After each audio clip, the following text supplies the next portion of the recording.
For all TV, film, post-production, it's the final process. Things can be written a certain way, they can be shot a certain way, but then when you actually see the footage, it might not be exactly what you had hoped. So it's your final opportunity to really massage everything and put the final pieces together and create, the product that you were hoping for. Usually, I'll read through the script and just kind of take notes, kind of see, figure out all the different characters, where their headspace is at. On this show, we have so many different characters and story arcs to follow, and I want to make sure in this one, this is Edwina's episode, and to make sure that there's a good perspective for her and that we can not kind of be pushing her out and being we just want to see Kate and Anthony, we want her to come off strong and likable as well. So yeah, just kind of going through that. There's other things we have flashbacks, stylized shots as well. So I'll always think of what can we do for sound design or any sort of video or special effects that we can do for going in and out of certain scenes or flashbacks like that. If I have any sort of issues or anything, first off, I'm always emailing the director. We had the big time difference. I'm out in LA, they're out in England.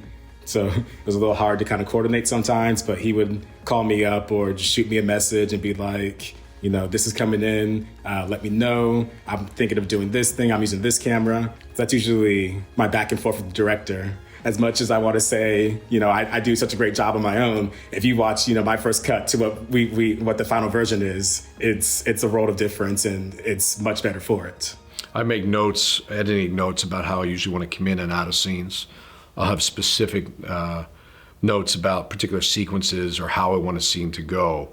Whether I give them to the script supervisor, who sends those notes to the editor, and then once I get to the editor and I see how they've assembled it, because I do want them to have an idea of how I want this to go, but I also want them to sort of bring what they're seeing to cut together the scene the way they envision it.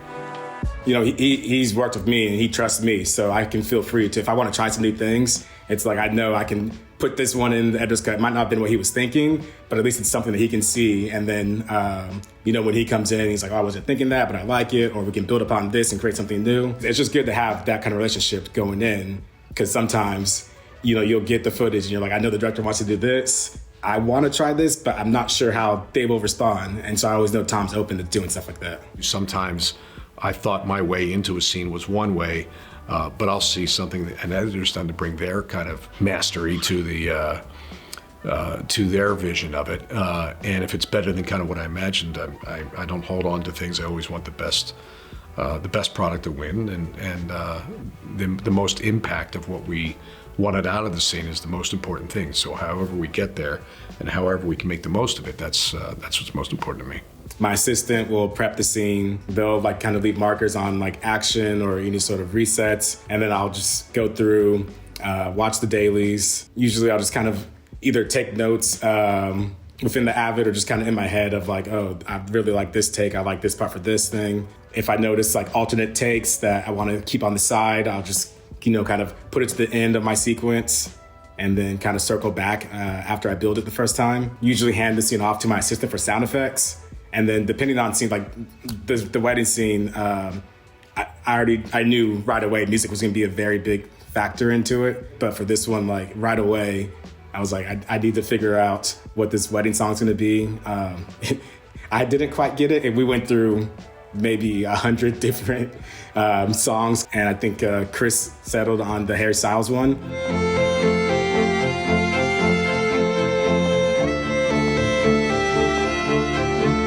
I worked with the director first. So, me and Tom we had a handful of days working together and just kind of polishing everything. Chris would come in and he would take a look at everything and we'd make changes. And then Tom was still heavily involved in that part.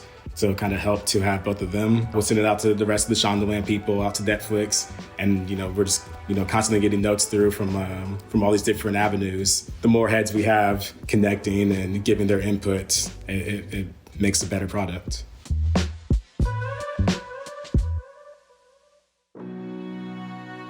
I recently watched the final mix, and I was texting my assistant. And I was like, "Oh, I'm really happy with the episode."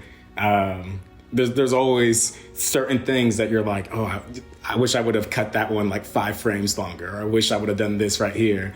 I don't think there's ever a time when you're 100% fully satisfied, you know. But we have a part in the wedding scene where, you know, the perspective kind of shifts. We have so much of, you know, Kate and Anthony and their looks, and they have their little moment together. And then when they go down to get the bangles, Edwina really notices what's going on, and we kind of have this part that I really love, where like the sound kind of drops out. We get these like wedding bells in the back, and just seeing the look on Edwina's face, you know, with all that going on, I think it just really elevates the scene to the next level. Being able to just watch it back that last final time and just, you know, having a smile and being like, yeah, that's how I imagined, that's how it worked out, and I'm very happy with it.